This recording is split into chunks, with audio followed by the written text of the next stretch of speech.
How to use your titanium alloy in Dark War. So this is one of the important materials in this game since you can use it to upgrade your APC. So you can obtain this to Capital Clash events or the Black Gold Shop, Season Shop special offers, or even the Zombie Siege event.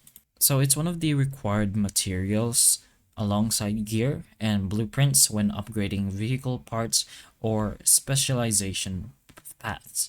It's often most limited resources because upgrades require a lot of it, and this means every time you enhance your vehicle stats, you'll spend this material or titanium alloy to progress. So you use it in the vehicle upgrade system to strengthen your army's performance.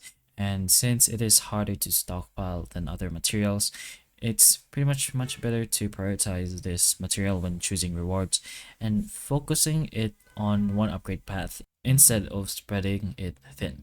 So again, it's just mainly used to upgrade your vehicle.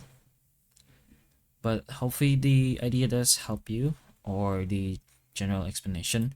So hopefully the information of this video can help you, and if it can, please like and subscribe for more videos like this, and that's all.